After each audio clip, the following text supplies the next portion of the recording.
cara berpikir niku udan niku rahmat, terus termasuk tobat sing sah niku dawuh Imam Ghazali kon adus nganggo banyu udan sing ceblok langsung. Mergo nak liwat kenteng kadang kentenge iku hasil sumbangan proposal. Terus pun sing langsung mawon, sing liwat plastik pun mboten mandi niku. Pun mboten mandi niku sing niku mau sama niku. Terus dulu di antara syarat tobat niku dawuh Imam Ghazali niku adus udan sing prawan, maksudnya sing asli ceblok saking putih langit niku langsung sampean ombe. Nak tepak nggih tobat, nak mboten tepak nggih lara niku. Kenapa sholat itu lebih indah ketimbang nikmatal wiqo misalnya, nikmatnya hubungan biologis? Jawabnya ulama itu gini, lucu jawabannya sederhana. Nikmatnya kamu punya anak itu apa? Jawabnya ulama itu lucu. Kalau sakit dia sembuh, kalau hilang dia datang. Saya ulang lagi ya, kalau sakit dia sembuh, kalau hilang dia datang. Sekarang orang tua yang punya anak sakit koma di UGD atau di emergency, itu senangnya tuh mengalahkan kesenangan apa saja. Kira-kira orang yang berhubungan intim atau yang hubungan biologis dengan orang yang sedang anaknya sembuh dari koma, senangnya senang mana? Senang yang melihat anaknya sembuh dari koma. Senikmat apapun hubungan biologis, senang anaknya yang hilang ketemu. Nah, kalau anak ketemu saja orang seseneng itu, apalagi kita di surga. Ketemu zat yang lama kita sembah, yang lama kita rindukan, yang lama kita rindu. Kemudian ketemu di surga. Maka tidak ada artinya surga tanpa melihat Allah Subhanahu wa Ta'ala. Memang harus dijelaskan secara rohani. Akhirnya orang ngerti bahwa nikmat tertinggi di surga adalah melihat Allah Subhanahu wa Ta'ala. Karena kalau anak-anak muda mungkin protes, ya enggak, ya enak kumpul sama widadari gini-gini. Wah itu kan yang trauma bojone jelek gitu. Wah itu yang bojone jelek mesti kesusu masuk surga karena itu sudah jelek, cerewet, nggak mati-mati kan gitu. Terus dia ingin masuk surga mesti niate welek, mesti pikiran pertama itu kumpul widadari. Tapi ada ulama yang bikin analogi tadi. Misalnya istri kamu cantik. Kemudian anak kamu sakit, koma. Hubungan dengan istri sama dengar berita anak kamu sembuh, seneng mana? Seneng anak sembuh. Sama anak yang hilang, seneng mana? Anak yang hilang ketemu. Maka terus ulama bisa menjelaskan itu. Kalau orang ketemu anaknya seseneng itu, apalagi ini ketemu Tuhannya yang bertahun-tahun disembah, kemudian tidak pernah melihat. Di surga itu nanti kita melihat Allah Subhanahu. Makanya Allah begitu bangganya mempromosikan surga. Surga itu apa? Surga itu wujuhu yauma idzin nadhirah ila rabbiha nadhirah. Yaitu wajah-wajah berseri-seri dan melihat. Itu tanpa dijelaskan seperti ini Anda akan janggal. Enaknya di mana? Tapi setelah dijelaskan detail gini oleh ulama, maka kita akan tahu. An-ni'matul uzma sing enggak ada perbandingannya adalah nikmat masuk apa? Surga karena melihat Allah Subhanahu. Ya jadi saya berkali-kali pokoknya minta sekali hadil umat harus umat yang rasional terutama dalam mengemban tauhid, karena tauhid ini yang disebut kalimah sampai Allah mengistilahkan kepada Nabi Ibrahim itu waja'ala kalimatam baqiyatan fi aqibi. Kalimat tauhid adalah kalimat yang akan abadi di anak cucunya Nabi Ibrahim, baik anak cucu yang karena gen mau anak cucu yang karena sebab, yaitu santri dengan kiai. Dan itu caranya gimana? Umat Islam jangan berhenti belajar mantek. Makanya di MGS, di Qudsiyah, di TBS, semua pondok pasti ngajarkan mantek, di Bendan, ilmu logika. Itu tadi, kalau kamu tidak bisa menemukan tauhid dengan cara tadi, dengan cara al-alam mutaghayyir wa kullu mutaghayyir hadis labudan min bukhtis, paling tidak pakai ilmu yang dilakukan Rasulullah SAW. Itu masyhur itu. Saya sering cerita di mana-mana. Ada orang namanya Jubair bin Mut'im. Muhammad bin Jubair bin Mut'im. Itu dulu dia kafir. Dia orang pinter sampai dipasrai jadi negosiator untuk mengurus tawanan perang Badar yang ditawan Rasulullah SAW. Ketika datang di Medina, delalah pas maghrib, Nabi baca wattur wa kitabim mastur. Di antara ayat yang dibaca Nabi itu am khuliqu min ghairi syai'in. Masa manusia sebanyak ini kemudian mereka diciptakan oleh ketiadaan. Min ghairi syai'in itu oleh ketiadaan. Masa alam raya yang wujud ini, alam raya yang punya eksistensi ini kemudian penciptanya adalah ketiadaan. Padahal wal adamu la yakhluqu wa la yu'assiru wa la kadza wa kadza. Tentu sesuatu yang tidak ada itu tidak bisa dikatakan sebagai pencipta. Wong nggak ada, jadi faktor saja nggak mungkin apalagi jadi pencipta. Itu Nabi habis sholat langsung beliau sungkeman, ya Muhammad, saat ini juga saya iman. Karena logika yang dibangun ayat yang kamu baca itu menghabiskan semua logika saya. Intinya logika tauhid itu akan mengalahkan semua teori non tauhid. Itu yang disebut bal naqdhifu bil haqqi 'alal batili fayadmaghuhu fa idza huwa zahid. Kebenaran tauhid itu akan menghancurkan kekuatan apa saja. Fayadmaghuhu itu di tafsir Tobari disebut dorbatan tasujud dimah, satu pukulan sing sampai menjadikan otak itu hancur. Lainnya disebut damagho, dimah itu maknanya otak. Maka kamu jangan khawatir kalau Islam didiskusikan di Uni Soviet, didiskusikan di Kanada, didiskusikan di Korea, pasti kalimatul tauhid akan mengalahkan kalimatul batil. Pasti ja'al haqqu wa zahaqal batil, innal batila kana zahuq. Tapi syaratnya kita harus kuat. Makanya saya ini senang sekali yang namanya ngaji itu saya senang. Karena saya tadi bercita-cita ingin jadi dosen setelah mati. Karena di dunia sudah tidak jadi apa? Dosen. Saya ingin seperti Imam Amudi. Pertama ketemu Allah, beliau disuruh ngajar malaikat tentang ilmu apa? Matematika yang mengarah ke tauhid. Jadi diajarkan. Kamu tahu angka 2, angka 3, angka 4, semuanya bersumber dari angka 1. Berarti semuanya berawal dari 1. Nggak tahu setelah itu malaikatnya dites lagi apa enggak tahu, pokoknya pas itu malaikat ya paham semua. Oke. Kayak apa hebatnya umat Rasulullah Shallallahu Alaihi Wasallam? Karena akalnya kuat. Sehingga kita harus kuat. Sehingga kalimat yang benar disebut kalimatul haqqin alaiha nahya wa alaiha. Nah, kalimat yang salah disebut kaburat kalimatan takhruju min afwahim. Kalimat menjadi kalimat karena diucapkan, tapi tidak menunjuk hakikat. Kayak ini misalnya, ini tutup, ini putih, terus saya katakan hitam, berarti saya mengatakan ini hitam sebagai kata-kata karena diucapkan, tapi tidak pernah menjadi hakikat karena hakikatnya ini putih. Itu hebatnya Quran. Makanya Quran kalau gojlek orang kafir itu, gojlek orang kafir itu sebut apa? Kaburat kalimatan takhruju min afwahim. Tapi untuk kalimat tauhid dikatakan apa? Yusabbitu walladzina amanu bil qaulif tsabit fil hayatid dunya wa fil akhirah. Sebagian disebutkan wa ja'alaha kalimatam baqiyah. Kenapa kalimat tauhid itu kalimat yang abadi? Karena Allah sebagai Tuhan di dunia juga sebagai Tuhan di akhirat, dan selalu Tuhan pada masa yang tidak terbatas. Itu disebut wa ja'alaha kalimatam baqiyah. Kemudian umatnya Nabi mengganti kalimat yang gampang. Allah punya sifat baqo, punya sifat akhir. Maksudnya akhir itu la akhirah. Terus semuanya yang paham ya alhamdulillah, yang nggak paham dikon ngapal no. Wujud kidam baqo mukhalafatul khawadisi qiyamuhu bi nafsi wahdaniyat qudrat irad. Wes paham. Lah kok sing rada alim terus roh bedane iki sifat ma'ani iki maknawiyah. Cara Mu'tazilah ngene, cara ahli sunnah ngene. Wah itu sudah kejlimetan. Sementing wujud kidam. Nah, kenapa pertama yang disebut wujud? Karena yang membedakan kita dengan paham ateisme itu ya sifat wujud, yaitu mereka mengatakan alam raya ini dimulai dari ketiadaan. Wah itu akal mana saja itu nggak bisa nerima, masa ketiadaan menciptakan sesuatu yang ada.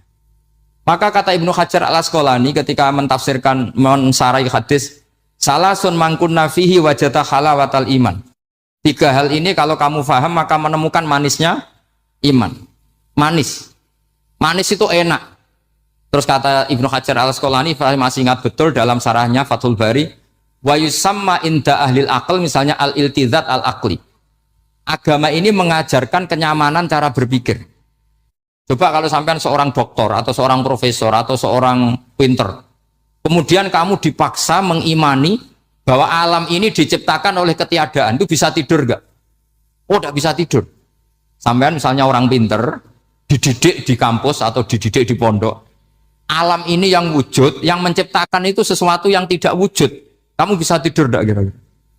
Ini guru apa? Ini sarap ini. Mosok hadil maujudat khalaqahal adam, sesuatu yang wujud diciptakan ketika. Tapi agama ini membawa sesuatu yang menyenangkan untuk akal, yaitu hadhil maujudat khalaqaha wajibul wujud. Maujudat yang wujud ini diciptakan super maujud, yaitu oleh bahasa pondok disebut wajibul wujud. Kan terus seneng, wajar dong kalau sesuatu yang ada diciptakan oleh yang ada. Lah tentu ada pencipta, terus ada super, disebut wajibul wujud. Kan terus enak. Nah, itu kata Ibnu Hajar al-Asqalani disebut wajadah halawatal iman. Sehingga kita tidak usah khawatir. Makanya saya itu termasuk orang yang nggak khawatir. Apapun rusaknya dunia ini, kacaunya dunia ini, akan kalah dengan kalimatut tauhid. Karena kalimat ini ketemu apa saja pasti menghancurkan. Yaitu disebut bal naqdhifu bil haqqi 'alal batil fayadmaghuhu fa idza huwa zahid. Kalimat hak ini akan menabrak apa saja. Dan yang ditabrak pasti hancur. Makanya sama tidak usah khawatir misalnya ada negara ateis di Cina, di Korea. Kita yakin asal yang diteliti itu agama Islam pasti menang. Nah, yang susah kalau yang diteliti orang Islam. Itu susah. Karena yang copet kadang-kadang ya umat. Apalagi di negara mayoritas muslim, nanti copetnya, premannya, koruptornya, semuanya beragama Islam. Makanya kita hanya punya pilihan dua itu, umat Islam dan Islam yang kumat itu dok. Kalau tidak umat Islam, ya Islam yang kumat. Tapi kalau kalimat tauhid itu kalimat yang aman, tak jamin. Tak jamin 100%. Sehingga saya itu kalau ditanya profesor Pak Bak, kalau suatu saat Indonesia jadi negara yang sangat terbuka, kemudian ada sekolah perbandingan agama, menurut Anda prospek Islam gimana? Saya jawab asal yang dikaji Islamnya bukan orangnya, pasti Islam tetap prospek. Asal yang dikaji apa? Islamnya bukan orangnya. Kalau orangnya ya Masya Allah. Itu tadi kalau tidak umat Islam ya Islam yang. Terus kalau matur nuwun sangat dengan hormat teng Raden Asnawi, beliau sekarang generasi keempat ya, wonten sing generasi ketiga. Nasab kula kepanggih Raden Asnawi teng Asnawi sepuh. Terus Mbak Raden Asnawi gada bah namine Abdullah Husnen, terus Ibu Ayu Sofia niku binti Asnawi sepuh. Kula buyut kula kandung damaran niku Hafsah binti Maksum bin Soleh bin Asnawi sepuh. Kenapa saya cerita zuriyah? Terus satu peradaban. Gini bahasa Indonesia mohon nggih. Sane gaul. Satu peradaban itu yang bisa bangun itu zuriyah. Zuriyah itu komunitas gen. Meskipun nanti komunitas gen itu bisa disadap atau dibajak oleh orang-orang yang tidak gen. Jadi agak ilegal tapi itu sah. Karena sampean bisa misalnya kalah nasab sama saya, misalnya bilang nanti ketemu di Nabi Adam saja Gus gitu. Nanti pasti kita ketemu di siapa? Nabi Adam. Terus kedua, kekalahan nasab itu udah abadi karena nanti setelah jenengan ditanya di kuburan, bapak kamu siapa? Itu disuruh jawab Nabi siapa? Ibrahim. Terus kekalahan nasab sampean nanti berakhir di kuburan karena nanti dijawab siapa bapak kamu, disuruh jawab siapa?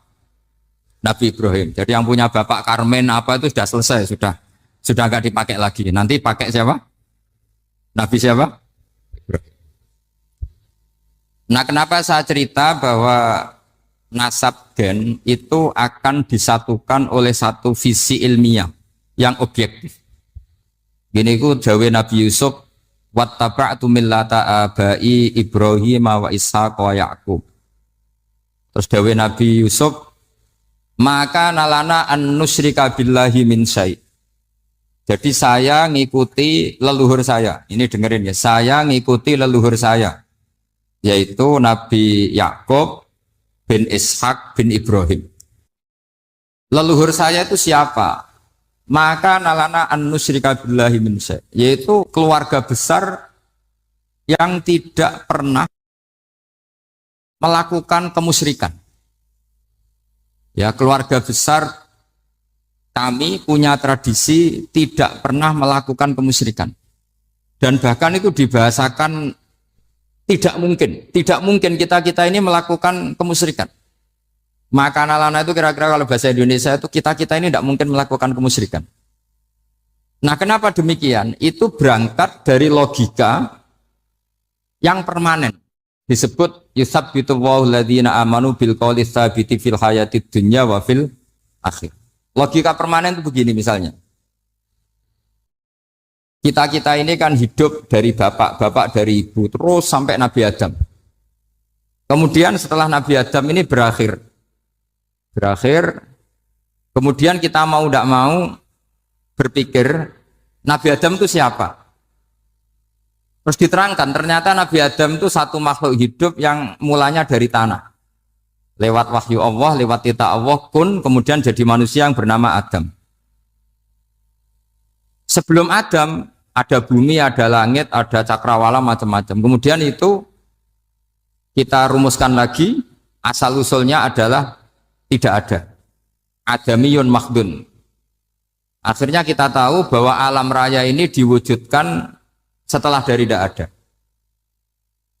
Nah tentu terus kita berpikir, dari tidak ada menjadi ada itu pasti penyebabnya adalah sesuatu yang ada. Nah yang ada itu disebut wajibil wujud. Karena wajibil wujud ini wujud sendiri, nggak ada saingannya. Karena Allahu ala syai'amahu, Allah ada dan tidak ada pesaingnya. Maka kita ini berpikir nggak mungkin ada kekuatan manapun yang menyamai Allah. Sehingga nggak ada Yesus mungkin menyamai Allah, nggak ada Fir'aun, nggak ada Lata, nggak ada Uzza. Makanya disebut maka nalana an nusyrika billahi min syai'. Kita ini tidak mungkin melakukan kemusyrikan. Sama nggak usah tanya saya, Gus, tapi orang menjadi musyrik itu kan mungkin. Jawabannya itu tetap nggak mungkin. Kemusyrikan itu satu teori yang nggak mungkin. Tapi kalau orang musyrik itu mungkin. Tapi karena kita kenal yang membawa kita beliau banyak ke Korea. Saya itu beli pesolatan tuh bukan 1 2 sampai 2 kerdus 3 kerdus. Itu mulai dulu, mulai saya ngiai sampai sekarang. Tak bawa ke Sragen, ke Solo 3, termasuk tak bawa ke Korea. Jadi mungkin ya ini GR saya ngaji di sini itu barokahnya jualan pesolatan. Tapi bukan jualan yang cari laba enggak, karena tak gratiskan, tapi itu dagang akhirat lah kira-kira gitu. Jadi kalau saya masuk neraka kita era pantas wong bakul pesolatan kok masuk neraka gitu. Kayak itu enggak pantas itu. Karena saya termasuk orang ya yang cara berpikir itu optimis. Dulu di sini ada orang alim alama namanya Raden Asnawi. Terus kemudian sejarah agak berpolemik, ada yang mengatakan beliau itu muridnya Syekh Nawawi, ada yang mengatakan tidak. Apapun itu yang saya yakini adalah beliau ya saling istifadah lah, saling bermanfaat bagi Syekh Nawawi Banten. Saya punya catatan sejarah banyak tentang Raden Asnawi karena guru-guru kita itu akan ketemu di Syekh Nawawi Banten. Yaitu kita tahu misalnya saya ngaji Mbah Mun ngaji Mbah Zubair misalnya ngaji Syekh Fakih Mas Kumambang, ngaji Mbah Mahfud, terus ngaji Sayyid Abi Bakar Sato, terus ngaji Sayyid Zaini Dahlan. Kalau keluarga sini mungkin misalnya Gus Hafid, Mbah Niam, Mbah Zuhri, terus Raden Asnawi. Raden Asnawi kita tahu nikah dari istri mudanya Syekh Nawawi, yaitu Nyai Hamdana. Saya sering diceritani Mbah Mun, terus Nyai Hamdana punya anak yang namanya Zuhriyah dari Syekh Nawawi. Kemudian setelah dinikahi Raden Asnawi punya anak namanya Zuhri, Minan, Niam, terus sampai ke Gus Hafid, Hafid bin Niam. Kenapa saya cerita ini? Karena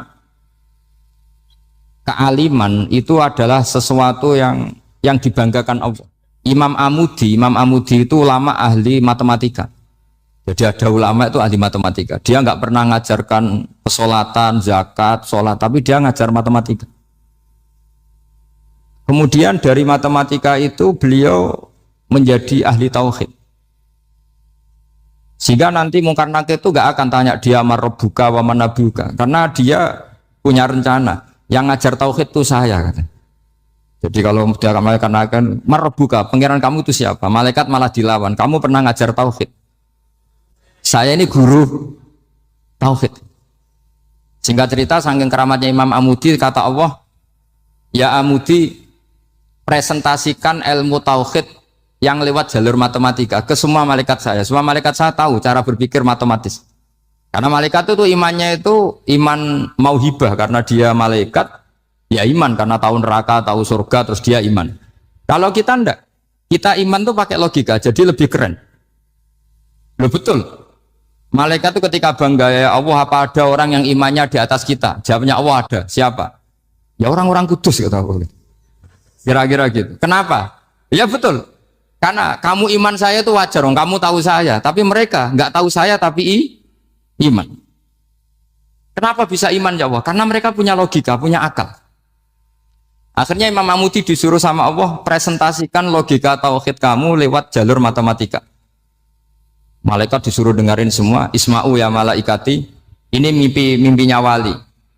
Terus Imam Mamudi mulai mengajarkan nisbatul isnaini ilal wahid wa nisbatus salasa wal arba'ah ila ma la nihayatalah.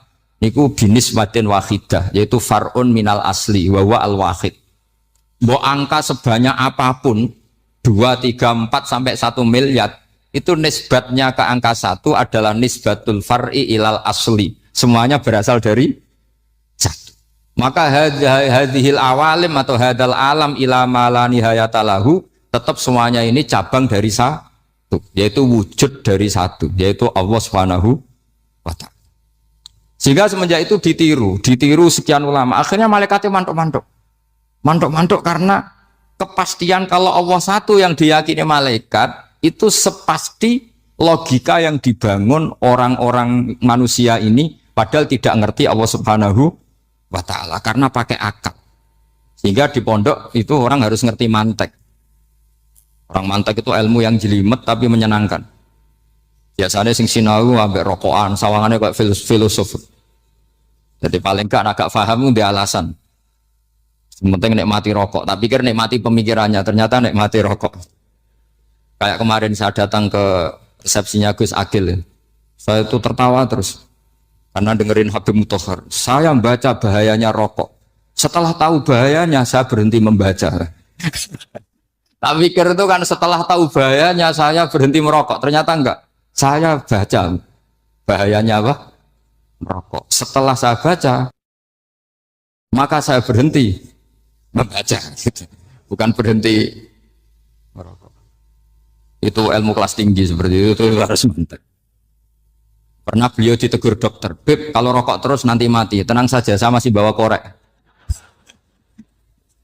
Dikira itu kan orangnya yang mati, ternyata beliau enteng saja. Santai aja dok, saya masih bawa. Jadi saya bukan nyarankan santri rokok, tapi orang rokok itu memang punya logikanya sendiri.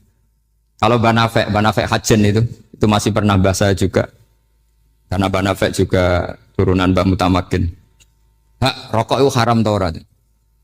Nak cara kula darani haram sebuti bah. Lah iya, nak haram ya bener aku. Mulane tak obong, barang haram apike diobong. Jadi saya tuh saya sama orang-orang sepuh itu tidak pernah menang. Jadi apa ya? Mereka itu orang yang sudah lama gimana ya? Mau dikatakan bulat itu ya, tapi memang nggak pernah kalah mereka. Ada satu kiai masih misananya Mbak Nafek. Ini rokok 2 katanya. Bagi yang nggak ngerokok berarti membiarkan 2 haram masih. Bagi yang merokok berarti mengurangi haram. Kalah lagi ya. Jadi saya tuh pernah dibully 2 mbah saya. Karena 2 mbah saya ini rokok semua. Akhirnya saya sing nom ngalah gitu. Karena saya tidak mungkin bilang sing waras ngalah karena kalah sepuh gitu. Jadi ya sudah, mau tidak mau harus bilang sing nom.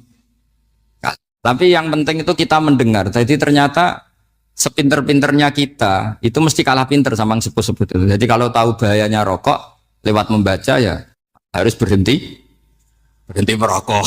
Berhenti membaca katanya. Nah malaikat ini cerita lagi malaikat. Saya memang dari awal niat hormat Raden Asnawi karena buyut-buyut beliau itu ketemu di buyut saya. Saya ini turunan Mbak Asnawi sepuh. Terus cuma buyut saya itu nikah Lasem, terus saya keceluk cucunya keluarga Lasem. Sebetulnya saya juga cucu Kudus. Tapi terus alhamdulillah sekarang kembali karena buyut saya menyuruh saya ngajar di Damaran, terus sampai sekarang saya ngajar di Damaran. Jadi buyut saya itu masih lahir di Damaran. Namanya Mbak Hafsah, itu Hamsah binti Maksum bin Soleh bin Asnawi Sepuh. Sama seperti nasab di sini Raden Asnawi, Mbak Abdul Husnan, terus Nyai Ayu Sofiyah, terus Mbak Raden Asnawi. Saya mau cerita, jadi ilmu itu lebih keren kita. Sehingga Rasulullah Shallallahu Alaihi Wasallam pernah ngendikan, saya ini rindu sekali li ikhwani. Kata Nabi itu ikhwani. Kata sahabat bilang, alasna ikhwana kaya Rasulullah. Bukankah kita ini saudara kamu, saudara engkau ya Rasulullah? Tidak, antum ashabi, kamu itu sahabat saya.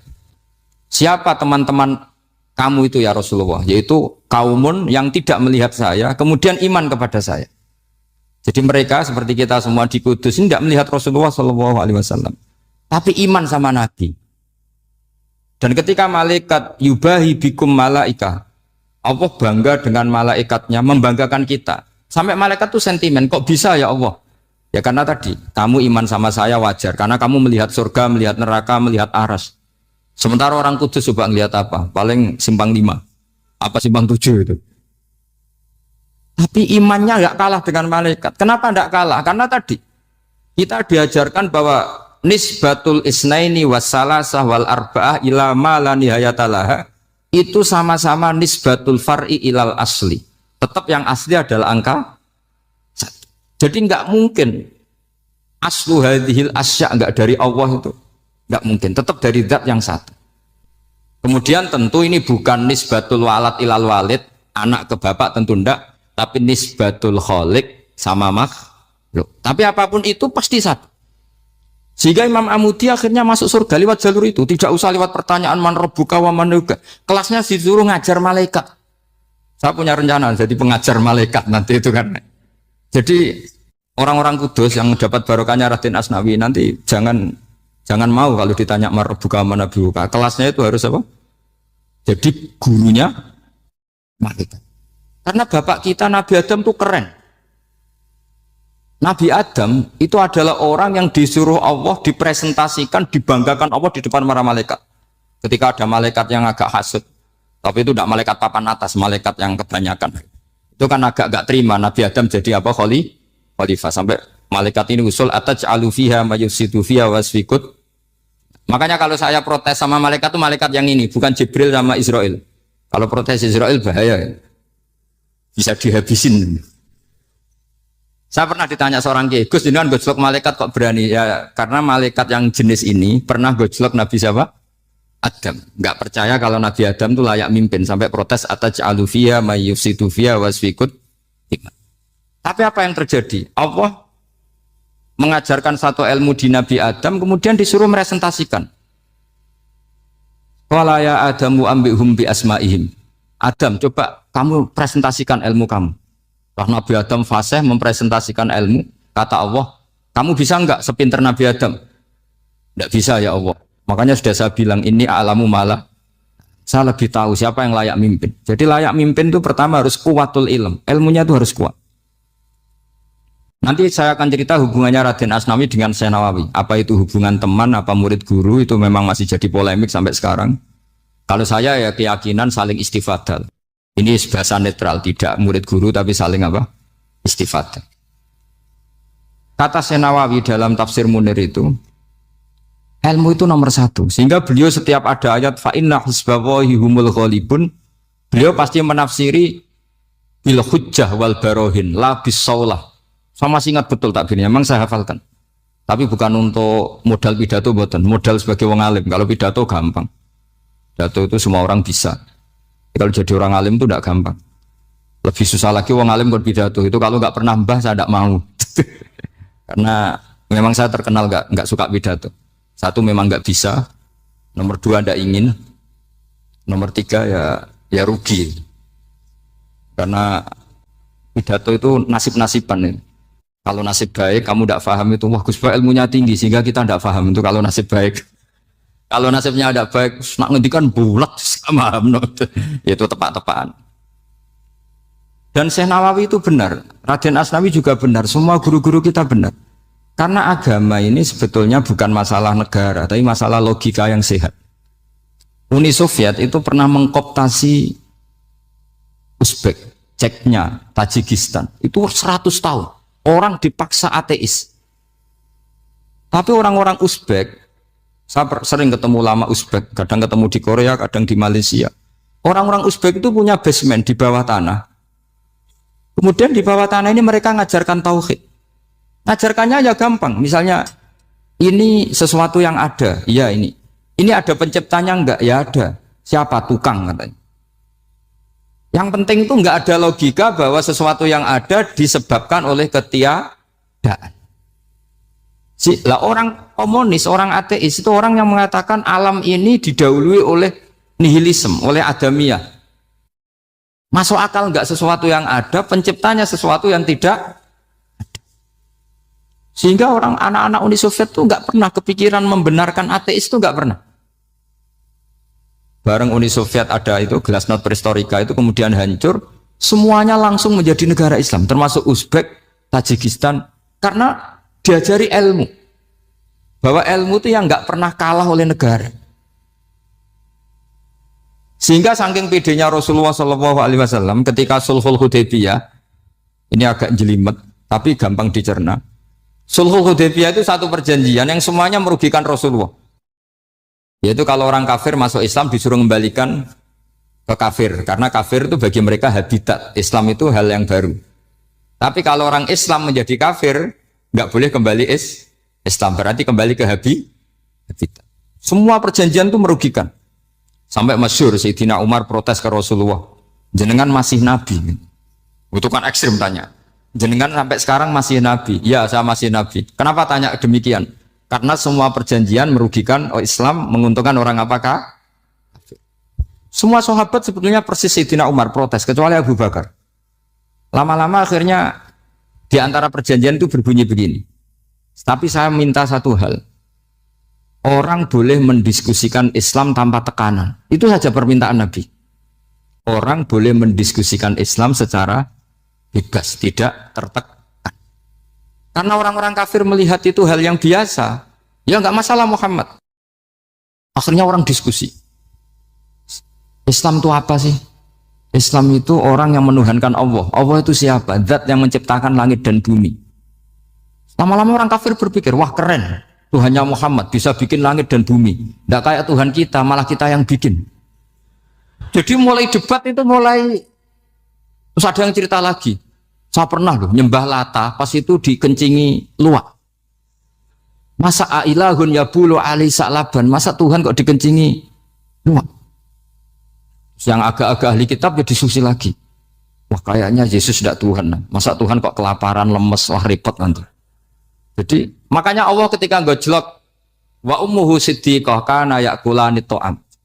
Mal masihu ibnu Maryam illa rasul qad khalas min qablihir Rasul wa ummuhu siddiqah kana yakulanit. Coba paradok enggak misalnya. Kamu didolani Nabi Isa terus ketok lemes. Kenapa? Tuhan, saya agak sakit keroi dulu. Kan enggak kebayang itu.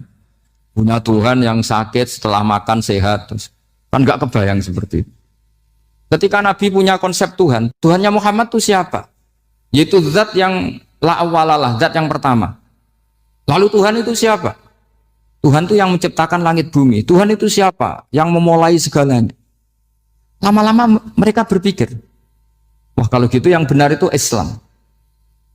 Maka kata Imam Zuhri, Syihabuddin Az-Zuhri, famaka nafathun fil islami a'zoma min sulhil Hudaybiyah. Innamaka nasu yatafaduluna fil hadis wal munaza'ah. Semua teks riwayat itu ada kata wal munaza'ah. Orang bebas ngomong dan berdebat. Munaza'ah itu berdebat. Terus akhirnya falam yatakallam ahadun bil islami yaqilu syai'an illa dakhala fihi. Kemudian setelah berdebat dan mereka tahu Islam pasti akhirnya masuk. Dan itu yang sekarang terjadi di dunia. Makanya saya pernah ditanya seorang profesor, Gus, kalau di Jogja ada sekolah perbandingan agama menurut Anda gimana? Asal itu tentang agama enggak apa-apa. Tapi kalau yang dibandingkan umat Islam itu jangan. Karena nanti kalau di Indonesia kira-kira yang copet itu ditanya agamanya juga Islam, yang koruptor juga Islam. Jadi kalau yang dikaji Islamnya nggak apa-apa, tapi orangnya jangan kata saya. Karena yang bulat ya banyak, yang nggak sholat ya banyak. Tapi kalau Islamnya saja, misalnya adu konsep tentang Tuhan. Masyhur kita mungkin banyak yang melihat itu debatnya Stanley Fischer sama Ahmad Didat itu. Tuhan kamu siapa ini itu sama Didat. cerita Tuhan saya itu lam yalid walam yulad walam yakul lahu kufuwan. Itu spontan ada seorang mahasiswi bilang, sepertinya Tuhan Anda lebih menarik ya. Karena Tuhan Anda yang menciptakan langit bumi, yang Tuhan ini kok lahirnya sudah di bumi, masa lahir-lahir langsung jadi Tuhan. Jadi akhirnya falam yatakallam ahadun bil islami yaqilu syai'an illa dakhala fihi. Sehingga agama ini apa? Agama itu adalah kalimat tauhid. Kalimat itu apa? Logika yang terbangun. Nah, ketika logika itu terbangun, maka disebut yusabbitu Allahu alladzina amanu bil qaulis tsabit fil hayatid dunya wa fil akhirah. Allah itu akan menetapkan satu kaul, satu presentasi ilmiah atau satu kesimpulan ilmiah. Yang kesimpulan itu nyata benarnya. Dan ini akan nyata terus baik di kehidupan dunia maupun kehidupan apa? Seperti Allah sebagai Tuhan. Itu akan nyata terus. Di dunia Allah ya Tuhan, nanti di akhirat juga Tuhan. Tapi Tuhan selain Allah, maka menjadi Tuhan ini nunggu ada yang menuhankan. Misalnya Fir'aun, itu jadi Tuhan karena ada yang menuhankan. Sekali dia mati, dia sudah aset wisata, bukan Tuhan lagi. Makanya gejolokannya orang ulama Arab, kalau ketemu ulama Mesir, kalau gejolokan itu lucu. Orang Arab, ada Abu Jahal, Abu Lahab, penggaweane ngusir Nabi gitu. Itu gejolokannya ulama Mesir. Kata ulama Arab, kamu gayanya benci Fir'aun, tapi rizki kamu dari wisata melihat Fir'aun. Itu gejolokan. Gejolokannya ulama Arab sama ulama Mesir. Sehingga agama ini mengajarkan apa? Satu kalimat. Makanya kamu harus belajar mantek. Dulu Raden Asnawi ya pengajar mantek. Dulu buyut saya di sini Mbah Fauzan, abahnya Mbah Pah itu, mbahnya itu juga pengajar mantek. Karena di antara yang diceritakan Allah itu wa ja'alaha kalimatam baqiyatan fi aqibih. Tugas utama Nabi Ibrahim adalah menjadikan satu logika. Kalimah itu logika. Itu menjadi logika yang abadi. Baqiyah itu abadi. Fi aqibih, di anak turunnya Nabi Ibrahim. Misalnya begini, saya beri contoh ya. Misalnya saya mengatakan teh ini hitam. Itu menjadi kalimah. Kalimah karena diucapkan. Tapi tidak menunjuk hakikat karena tehnya berwarna apa? Kuning. Sehingga Quran kalau menyalahkan orang kafir itu ngendikannya kaburas kalimatan takhruju min afwahihim. Omongannya orang kafir itu menjadi kalimat karena diucapkan dari mulutnya. Kenapa menjadi kalimat? Karena diucapkan tapi tidak menunjuk hakikat. Seperti orang mengatakan 2 ditambah 2 itu 10. Itu kalimat, tapi kalimat yang salah karena tidak menunjuk hakikat. Seperti orang kafir mengatakan Tuhan itu 3. Itu kalimat karena diucapkan tapi tidak menunjuk hakikat. Tapi ketika seseorang mengatakan Allah itu Tuhan, Tuhan itu satu, itu disebut kalimatu haqqin 'alaiha nahya wa 'alaiha namut. Mriki tahlilane wa 'alaiha napa wa biha. Wa 'alaiha napa biha. Wa 'alaiha ya ada yang tahlilan wa biha, itu enggak tahu sanadnya dari mana, pokoknya ada yang wa 'alaiha, ada yang biha. Kenapa dikatakan kalimat tauhid? Karena kalimat yang dari kesimpulan berpikir. Dan agama ini dibawa Nabi Ibrahim itu untuk membawa kalimat tauhid. Ciri utama kalimat tadi, kamu yakin seyakin-yakinnya bahwa nisbatul snaini wassalasah wal arba'ah ila ma la nihayatalaha itu kanisbatis snaini ilal wahid, yaitu semuanya far'un minal asli. Aslinya adalah wahid. Sehingga di kitab, saya pernah ngaji Mbah Mun, namanya kitab Al-Husunul Hamidiyah. Itu dikarang oleh ulama-ulama sekarang, itu diajarkan di MGS. Ini mbah-mbahnya Gus Akil, pendirinya madrasah MGS. Itu ada gambarnya di situ. Di situ ada gambar piramida, ada gambar hewan, ada gambar pohon. Kata yang ngarang, gambar sedetail ini, sejelimet ini dimulai dari nuqtah wahidah. Tetap dimulai dari satu titik. Dan ini disebut nuqtatil wujud. Jadi bahwa orang kudus sebanyak ini tetap dimulai dari satu orang, yaitu Adam. Adam dimulai dari ketiadaan. Lalu siapa al-mujid? Pewujudnya siapa? Hanya Allah Subhanahu wa ta'ala. Sehingga ulama-ulama termasuk Syekh Nawawi itu paling suka ngendikan semua makna Quran dikumpulkan di Fatihah, Fatihah dikumpulkan di Bismillah, Bismillah dikumpulkan di Ba, karena di Ba itu ada titik nuqtatil wujud, yaitu disingkat bi kana makana wa bi yakunu ma yakun. Karena saya, kata Allah, semuanya akan ada, dan karena saya yang enggak ada, semuanya suatu saat disebut nuqtatil wujud. Nah, kita meyakini kalau Allah satu itu seyakin-yakinnya, karena nggak mungkin angka nggak dimulai dari angka satu. Begitu juga gambar seapapun julumete. Misalnya sampean gambar zaman saya kecil gambar paling favorit itu apa, kambing bertarung. Itu gambarnya kan susah. Daripada gambar kambing bertarung susah terus dibikin kotak saja, tembok.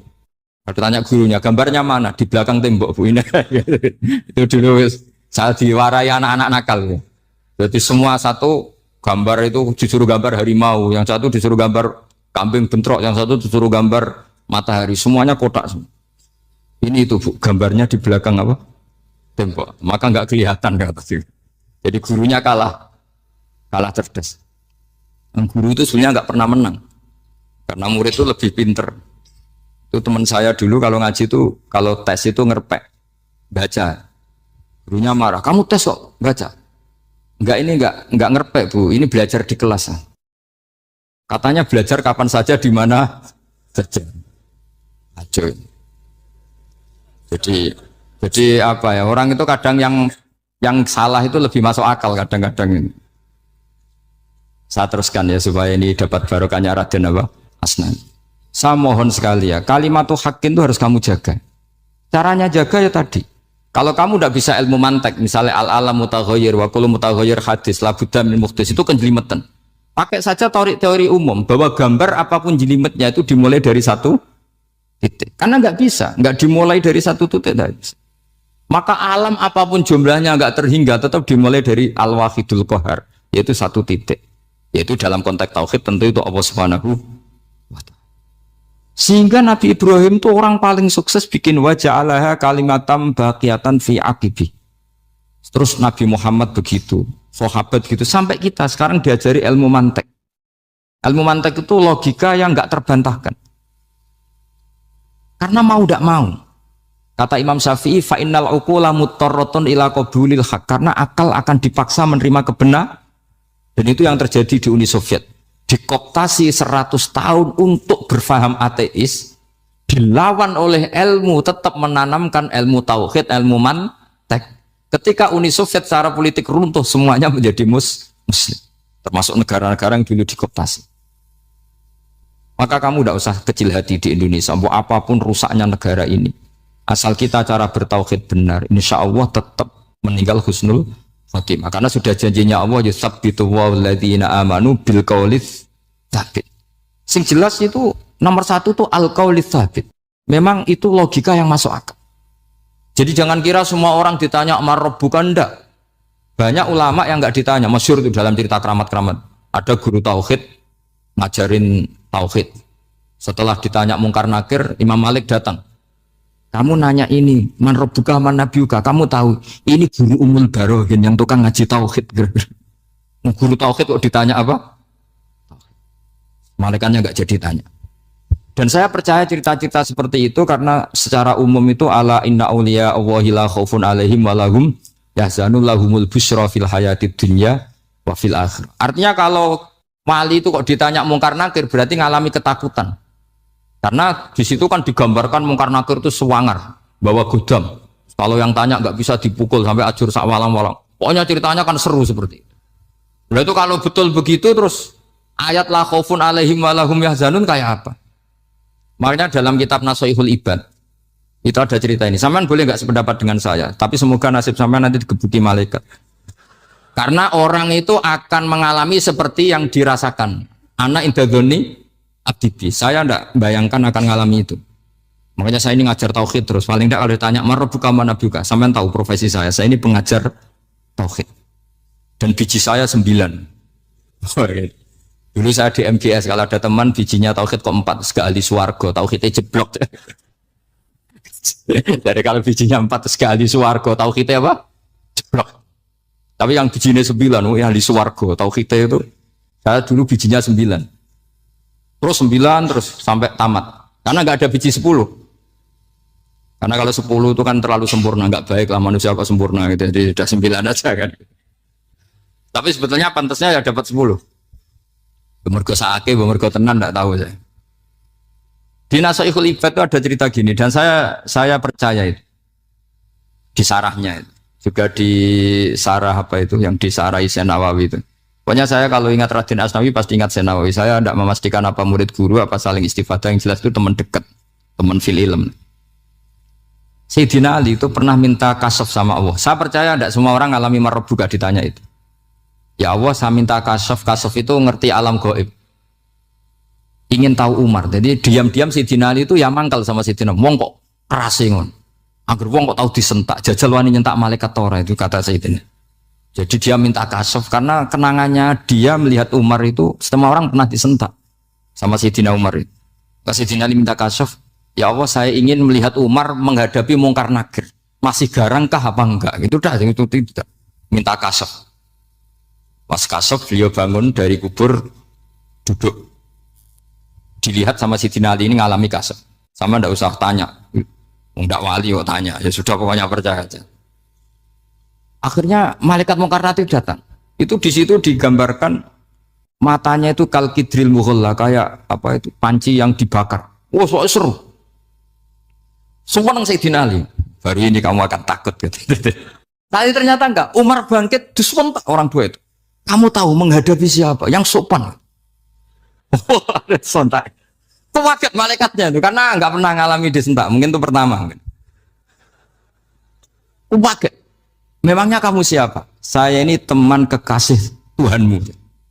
Saya yang diandalkan temannya, sebenarnya bukan dia. Ana sohibu habibillah. Saya ini temannya kekasihnya Allah. Jadi dia mengandalkan temannya sebetulnya, bukan mengandalkan dirinya. Oh, kamu temannya Nabi Muhammad tuh? Iya, saya Umar, temannya Nabi Muhammad. Kamu harus hormat sama temannya kekasih Allah. Terus mulai itu. Akhirnya matur Allah. Ya Allah, apakah prosedur seperti ini bisa dinego? Sama Allah. Oh iya katanya. Kamu kalau menghadapi kekasih saya ya jangan seperti itu katanya. Semenjak itu beliau sopan santun, dua mungkar nakir itu. Jadi ini berita gembira. Jadi sebetulnya itu enggak. Tapi kita ini kan enggak punya nyali nyentak mungkar nakir. Semoga dengan gelar kita doktor tafsir, doktor tauhid gitu. Atau paling enggak guru kudsiyah tauhid gitu. Atau siswa terbaik dalam materi tauhid. Itu harus kamu bawa status. Jadi sehingga nanti ini saya ranking 1 tauhid, masa masih ditanya marbuka waman nabi. Dan itu menurut saya sah. Sama nggak usah protes takbirin di, susah usah takbiran.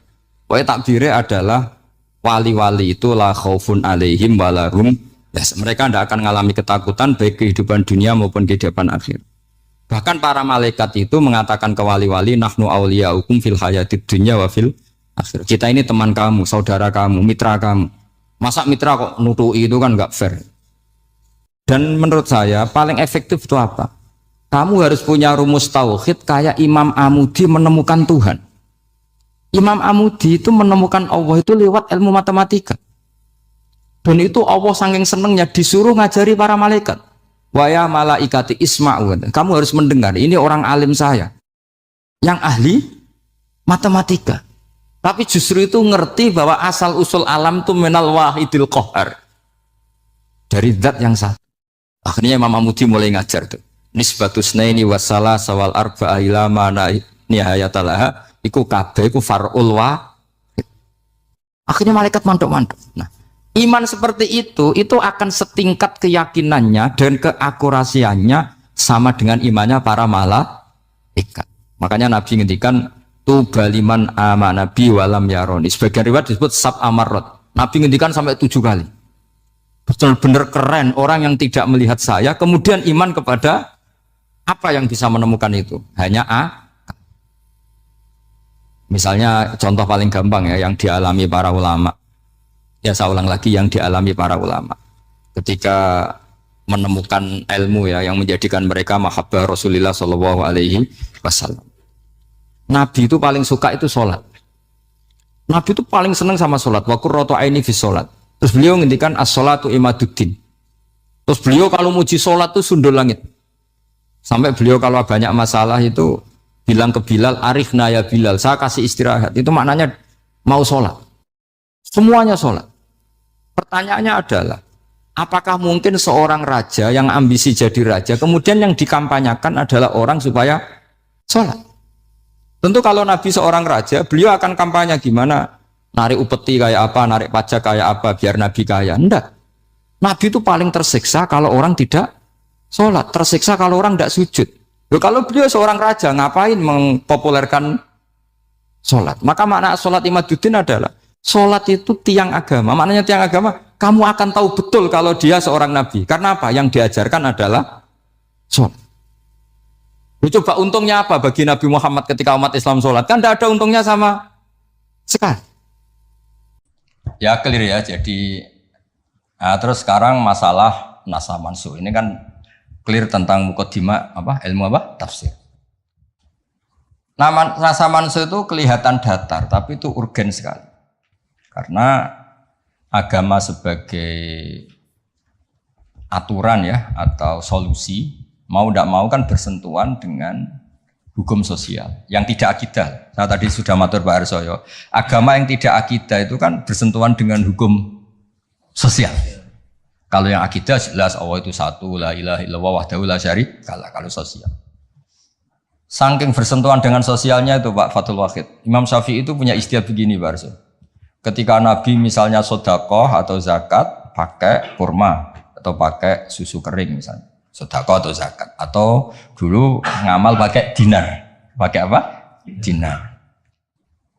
Itu langsung dianalisis kutil balad. Pokoknya makanan pokok zakat itu ngambil makanan pokok. Berarti di Indonesia pakai apa? Beras. Ketika Nabi sedekah pakai dinar langsung dianalisis pakai saman yaitu alat tukar atau uang yang sah.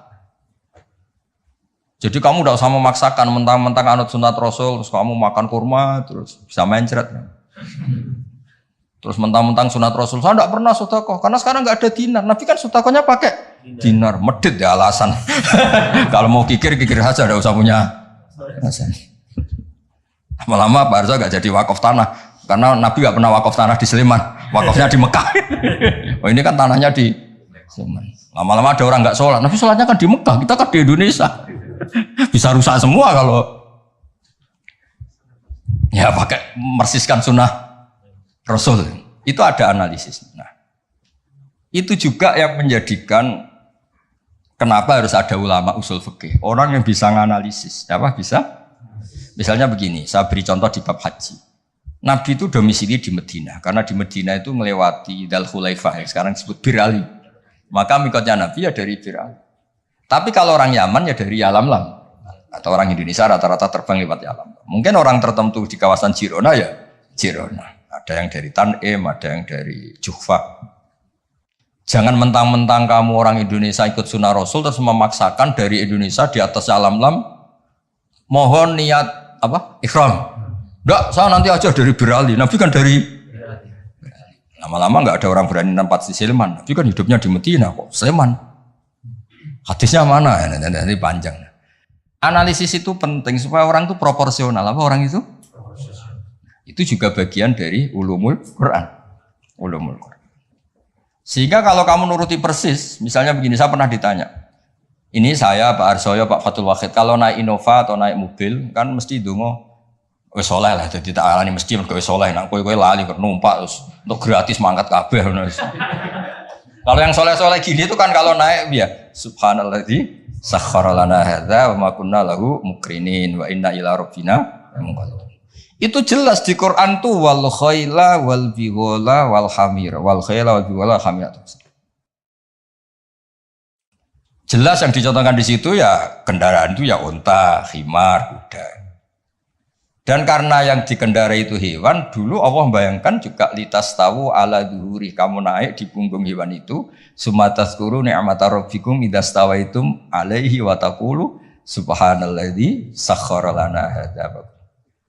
Terus kamu sekarang naik pesawat, naik Innova, ini kan tidak kuda. Ini kan tidak unta. Jadi enggak usah doa itu karena doa itu untuk apa? Naik kuda atau unta. Ya kacau semua kalau gitu. Makanya dibutuhkan ilmu namanya usul fikih. Usul fikih itu kira-kira analisis. Yang dilakukan Nabi itu jenis ubudiyah makhdoh sehingga nggak bisa dinego, atau jenis produk sosial, atau jenis.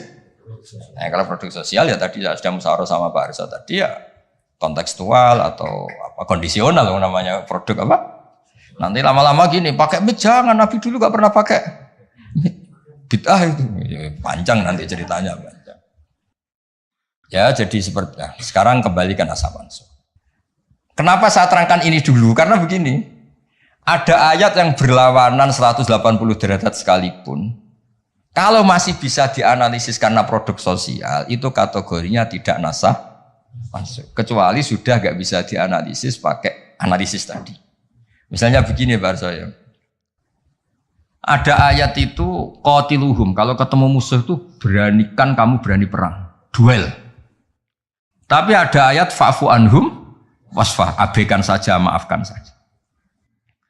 Dan sama-sama pernah terjadi. Nabi, sahabat dulu dipakai bal-balan Abu Jahal di Mekah, nggak melakukan perlawanan. Tapi setelah periode Madinah melakukan apa? Perlawanan.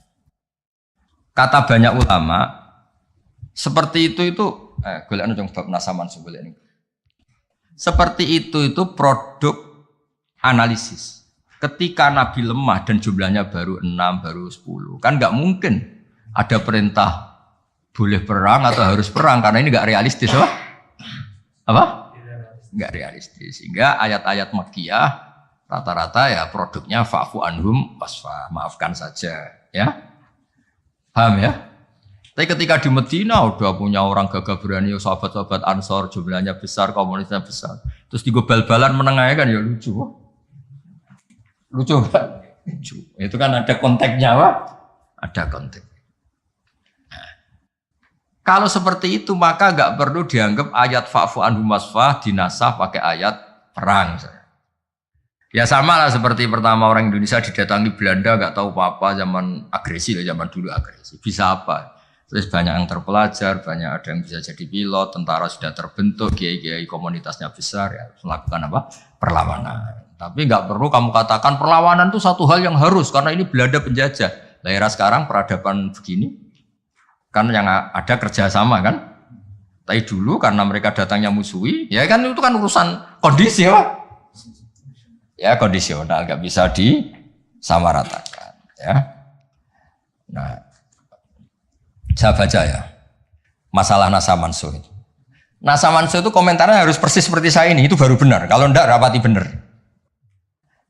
Ayat yang berlawanan tadi, jika konteksnya itu bisa dianalisis kondisional, maka masalahnya bukan nasa mansuh itu ralat hukum. Nah, kalau yang enggak kondisional kayak tadi, Nabi pernah menghadap Baitul Maqdis, terus dipindah ke Ka'bah. Sampai sekarang ya harus Ka'bah.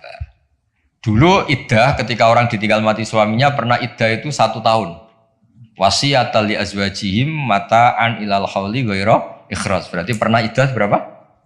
Setelah itu dinasah ya tarabbas nabi anfusihinna arba'ata asyuri wa asyra. Jadi 4 bulan 10 hari. Nah, itu nasaman karena nggak bisa dianalisis secara apa? Sosial. Ini kalau baca ya, yang bisa dianalisis secara sosial. As-salisu ma umira bihi li sababin summa yazulu sababu kal amri khina dhfi atau khina dhufi wal qillati bisabri wasafhi summa nusikha bi ijabil kital wa hadza fil haqiqati laisa naskhon. Apa laisa naskhon? Karena bisa dianalisis asal usulnya. Nah ini biar difoto itu apa ini? Mulai ini ma umira li sababin ini. Dulu nanti biar ada yang tanya.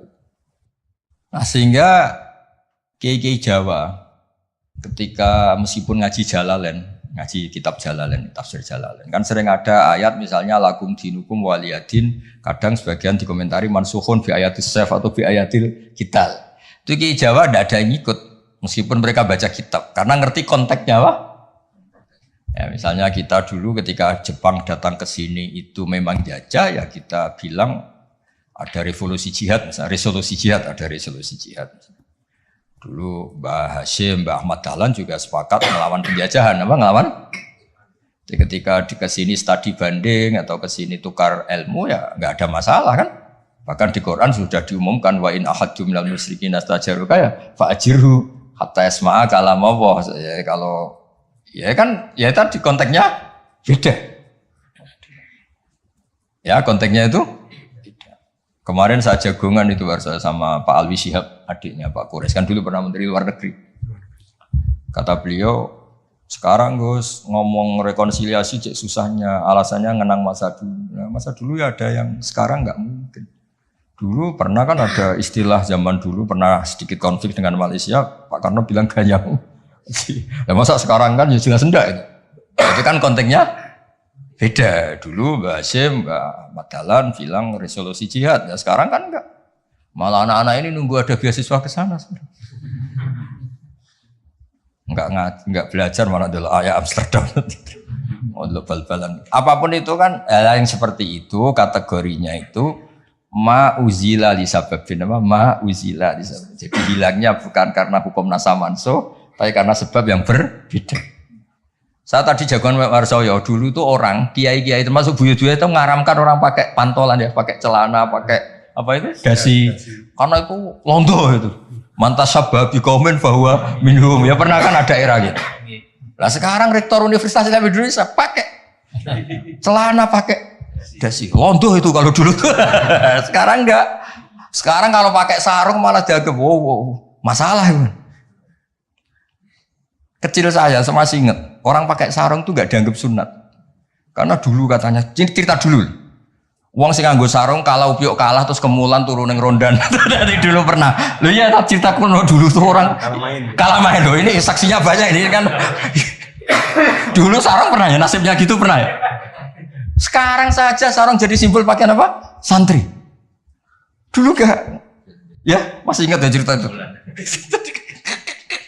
Upyuk kemulan, main kalah kemulan tidur dia mah. Cakro.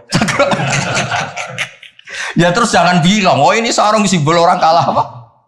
Main kalah judi gitu. Jangan, sekarang konteksnya beda. Nah itu gak perlu kamu analisis pakai nasa. Maksudnya kalau suatu saat Anda baca ayat yang konteks maknanya kok beda sama sekali, nggak langsung boleh dianalisis itu nasa mansuh. Ya aja konteksnya beda. Ya kira-kira gitu harusnya.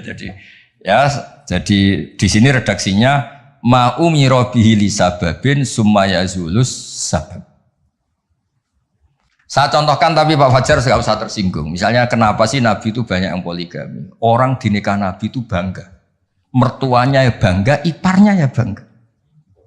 Umatnya ya bangga. Saya tak tahu yang kamu nikah itu bangga apa enggak poligami. Sehingga dulu namanya Juwairiyah itu dulu ketangkep ketika perang. Wah itu orang Banil Mustalik itu bencinya sak boleh sama Nabi. Kelompoknya Nabi juga benci sama Banil Mustalik. Setelah Juwairiyah itu dinekah Nabi, semua tawanan sahabat yang di Banil Mustalik dilepas. Azharu Rasulillah, ini keluarga besan. Yang sahabat juga ngelepas Banil Mustalik karena keluarga punya ini jauh sekarang itu keluarga besar. Nah, maksud saya cerita saja, ada usaha itu, gak usah cerita saja. Cerita aja cerita, maksudnya cerita. Kalau kamu poligami itu kira-kira istri kamu, mertua kamu, ipar kamu bangga apa? Nek. Maksud saya bukan masalah boleh tidaknya, kalau bolehnya boleh lelaki itu boleh nikah berapa? 4. Loh bukan berarti. Gak maksudnya kalau kamu merasa sunat-sunat banget itu perlu dipertanyakan di bolehnya boleh, tapi kalau merasa apa? Sunah-sunah banget itu konteksnya itu dong ya. Udah usah diterusin itu banyak agak siap. Inginnya yang di belakang tuh kalau boleh boleh aja Gus, gak usah catatan ya gitu. Ya sudah pokoknya ini ngaji rileks ya. Sekarang ini masih ada waktu 30 menit. Sekarang tentang mukjizat karena ini yang paling panjang itu tentang apa? Mukjizat. Saya sengaja saya letakkan di akhir. Saya baca takbir orisinilnya dari hadis Rasulullah SAW di Shahihul Bukhari. Saya ulang lagi di kitab Shahihul Bukhari. Nah, di kitab Shahihul Bukhari nomor hadisnya itu 4981. Kamu sudah hafal berapa? Ya, nomor hadis berapa? 4981. Di antara kebanggaan Rasulullah SAW itu beliau ngendikan tidak ada nabi kecuali dikasih ayat atau mukjizat yang spektakuler. Kayak Nabi Musa kan bisa kayak simsalabim apa mukul apa belah laut terus kering.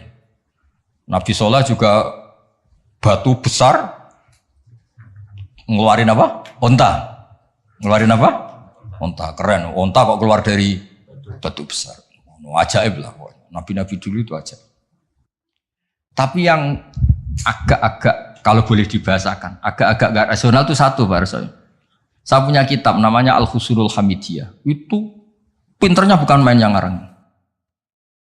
Saya gak pernah jadi rektor Pak, tenang saja. Gak, tetap keren jenengan karena pernah jadi rektor. Itu mau pinter toh gak jadi rektor. Dia bilang gini, mukjizat itu dari kata ajaza yu'jizu ijazan ya kan? Ajaza yu'jizu ijazan. Sesuatu yang bikin musuh itu gak berdaya. Berarti fahuwa mu'jizun apa? Fahuwa mu'jizun. Berhubung wakilnya perempuan karena ayat itu kan mu'annas. Akhirnya mukjizatun. Ya, ini masih punya sisa-sisa dulu ngaji lama ini di Kudus. Nggak tahu jadi begini. Dulu lama ngaji di sini. Ya berarti mukjizat apa? Sesuatu yang bikin musuh itu nggak berdaya. Nah sekarang kata kitab yang saya baca tadi, ketika tidak mampu, ya Fir'aun dan kawan-kawan mampu nggak punya tongkat untuk membelah laut? Nggak mampu kan? Umatnya Nabi Soleh mampu nggak ngeluarin unta dari batu besar? Nggak mampu. Nah kalau sekedar nggak mampu, siapapun nggak mampu bikin burung, juga nggak bisa bikin lautan. Kenapa nggak bisa bikin lautan nggak dianggap mukjizat? Ketika Allah bikin laut ya mukjizat, bikin burung ya. Mereka nggak bisa loh bikin orang kayak kamu gini kan nggak bisa. Nah, umatnya Nabi Pak Arso itu dilatih. Yang namanya mukjizat tuh ayat apa saja. Terciptanya langit dan bumi, gunung, Semeru sampai gunung Jogja, apa itu? Merapi. Semuanya itu mukjizat karena itu ayat Allah yang orang nggak akan bisa bikin. Sebab itu mukjizat Rasulullah itu dianggap paling rasional karena nggak usah nunggu yang dasar-dasar yang. Jadi cara Nabi Muhammad kalau ketemu Nabi Musa gejolokannya kira-kira gini. Sa Musa mukjizat kok ngenteni ono ngono barang. Memangnya orang bisa bikin ayam, bikin pitik, bisa bikin nyamuk. Kan sama-sama berstatus mukjiz, sesuatu yang orang lain nggak bisa, makhluk nggak bisa. Lah umatnya Nabi itu nggak dilatih yang gitu-gitu, dilatih inna fi khalqis samawati wal ardi wakhtilafil laili wa sabdar wal fulki sampai kabeh la ayatil liqaumi yaqilun. Kalau kamu punya akal tuh semua sudah mukjizat. Ngapain sih mukjizat kok nunggu gitu-gitu gitu. Clear ya? Jadi makna mukjizatnya tidak kena. Untuk umatnya Nabi Musa itu tidak kena. Untuk ngakui lemah saja kok nunggu pertunjukan. Bikin rambut aja kan ya ada. Bisa untuk ngakui Allah dijaya saja kok nunggu pertunjukan. Harusnya keseharian kita juga sudah ada pertunjukan Allah yang menunjukkan kita ini tidak siapa. Makanya di kita disebut wa ma min dabatin fil ardi wala ta'iri yatiru bi janahihi illa umamun amsalukum. Inna fi khalqis samawati wal ardi satrusnya la ayatil liqaumi yaqilun. Enggak usah. Wa min ayatihil lailu wan naharu wasyamsu wal qamar. Semuanya itu sudah mukjizat, enggak usah nunggu. Nah, ini saya baca. Pak ngaji ini kondang. Saya baru ini ngaji seterhormat ini didampingi rektor sama sekretaris pembina badan wakaf. Kayaknya nanti kalau Mungkar Nakir ketemu saya, wah ini kayak hebat. Kenapa? Ngaji aja ditunggu rektor terus. Jadi rektor. Tapi tadi pas beliau nunggu saya, Pak Arso makom saya sudah yang kelima tadi. Tidak boleh hadir selain Allah. Jadi ya sudah. Akhirnya saya bilang, ini Allah sendiri yang mendatangkan, ini Allah sendiri. Sudah nggak penting semua. Kalau pakai makom kelima, saya tidak terima kasih karena menolak kehadiran selain Allah tadi. Makomnya sudah kulillah, jumadarhum fi khawdihim. Kalau kamu masih butuh Pak Rektor, nak menurut sampai diangkat jadi dosen. Pak Fajar juga sudah butuh, dulu dosen nggak tetap, gara-gara kroninan terus jadi dosen tetap. Nggak apa-apa, tapi ini cerita guyon aja, tapi agak bener. Loh, kamu masih butuh kan? Kamu butuh kenal Rektor butuh nggak? Oh butuh sekali kan? Badan wakaf butuh sekali, nggak ngucur dananya bisa ditarik. Tadi Jogja sini bisa ditarik. Kalau makom saya tadi yang kelima tadi menolak hadirnya selain Allah. Itu makom musyahadah. Tapi saya tidak usah tetap syariat. Maturnuun. Saya baca ya. Kata Nabi, sabda Nabi, ma minal anbiya'i nabiyyun illa u'tiya minal ayat ma misluhu amana alil basar. Ini di hadis Bukhari. Ikutnya juz 4. Wa inna ma kana alladhi utitu wahyan awhahu wa ilayya fa arju an akuna aktsarahum tabi'an yaumal qiyamah. Semua nabi itu punya mukjizat yang dahsyat. Tapi itu tidak ada apa-apanya dengan mukjizat saya. Mukjizat saya itu Quran dan saya berharap dari mukjizat yang rasional ini kemudian pengikut saya yang terbesar. Nah, itu komentator sarahnya ini Fathul Bari dikarang oleh Ibnu Hajar Al Asqalani. Pengarangnya itu kelahiran Gaza. Gaza itu kelahiran Gaza. Ya, jadi Bukhari itu kitab Sahih Bukhari itu pengarang sarah paling terkenal itu Fathul Bari. Pernah dengar toh? Dengar toh ya? Nah, ya, itu tak bacakan. Komentarnya bagus di sini. Saking bagusnya nanti di itu Hajar ya di foto. Komentarnya begini. Kenapa begitu ya? Kira-kira gitu. Pertanyaannya kenapa begitu? Ini rasional sekali cara analisisnya. Annal mukjizat al-madiyata kanat khisiyatan tusyahadu bil absor karena qati soleh wa asa Musa wa mukjizatul Qur'ani tusyahadu bil basirah fayakunu mayyatabi'u li ajliha aksar li annal ladzi yusyahadu bi ainir ra'si yang qaridu bin qiradi musyahidihi wal ladzi yusyahadu bi ainil aqli bakin yusyahidu kullu man ja'a ba'dal awal mustamirran. Foto dulu engko tak terang. Nah, iki sing khisiyah boleh khisiyah.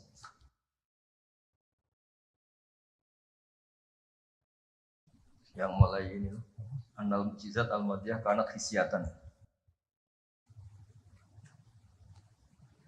Ya nanti jeda asar terus yang ngopi-ngopi dulu ya kira-kira jeda setengah jam atau sejam habis itu ngaji apa? Hadis. Sesuai namanya tafaqquh tafsir apa? Hadis. Ketuanya kamu apa, Mas? Kamu ketua ya? Saya biasa yang pengembangan. Apa? Divisi dakwah. Ini mau kamu Islamkan? Sudah Islam. Rono Sadili. Itu kali Imam Sadili masih sugeng, namanya dicatat gak terima. Imam Sadili itu ganteng, kaya, alim. Itu Imam Sadili. Terus jadi toreko apa? Sadili. Yang ganteng, alim, kaya. Bodak dosen gini ndak kaya raya jadi Imam Sadili. Gak punya atasan. Ini atasannya banyak. Sama Pak Nanang aja kalah. Karena kalah sama Pak Fatul Wahid, Allah itu kalah sama Badan Wakaf, ribet dunia. Yang benar saya itu langsung kulillah. Udah mentok kan saya. Udah khatam itu. Begini logikanya, misalnya gini. Nabi Musa itu Nabi top punya mukjizat tongkat. Tongkatnya satu lagi. Misalnya dipakai Pak Fatul Wahid tidak bisa tak pakai saya. Dipakai ini tidak bisa dipakai itu. Karena hanya satu. Itu pun nggak ada jaminan kalau yang pakai kamu itu mandi. Tongkatnya bisa balik loh. Oh, dulu yang pakai Nabi ini kamu apa ini? Ya kan? Tapi kalau mukjizat Quran, logika yang dibangun itu terus menerus. Misalnya begini, saya nyontohkan pekerjaan dan saya bosan. Ini dengerin betul. Allah itu ketika ngeritik sesuatu yang tidak nyata disebut batil. Batil itu beda dengan maksiat. Maksiat itu perilaku sosial yang salah. Tapi kalau batil itu sesuatu yang nggak nyata, apa? Misalnya gini, orang nyembah makhluk, nyembah Namrud atau Fir'aun. Mentuhankan Fir'aun itu sesuatu yang nggak nyata. Yang benar Fir'aun itu manusia bisa mati dan nyatanya mati. Berhala Lata Uzza itu patung. Patung itu Tuhan apa batu? Batu. Quran bilang gini. Qul ja'al haqqu wa ma yubdi'ul batilu wa ma yu'id. Hak itu nyata dan batil itu tidak pernah memulai dirinya. Yubdi'u itu memulai dari kata bada'a. Bada'a ya beda'u ikut wazan af'ala jadi abda'a yubdi'u. Kebatilan itu tidak bisa memulai dirinya sendiri. Pernah nggak 1 tambah 1 8? Nggak pernah kan? Nah, sekarang begini. Kemudian Islam yang datang dengan tauhid bahwa sesuatu dimulai dari angka 1. Terus misalnya dilawan, enggak lah. Yang pertama itu angka 2, yang pertama itu angka 3, yang pertama angka 4. Nyari pasarnya nggak bisa. Pasar akal sehat nggak bisa. Sesuatu kok dimulai dari 4, dari 3, dari 2 itu nyarinya nggak ketemu apa? Karena barang batil atau tidak hak itu nggak pernah nyata. Makanya saya pernah ketika diminta Pak Arsoyo tausiah lah. Saya di Badan Wakaf saya pernah cerita Imam Amudi itu guru matematika. Ketika beliau meninggal, murid-muridnya janggal. Ini guru saya masuk surga enggak karena guru matematika. Kayak kamu janggal ini Pak Rektor ini masuk surga enggak karena penggawaian itu jedasinan celananan. Tapi ternyata semua itu demi apa? Islam. Ternyata Imam Amudi pas di alam roh itu Kamu nggak harus percaya cerita ini, bisa aja kamu nggak percaya. Gak penting maknanya, gak penting ceritanya, gak penting.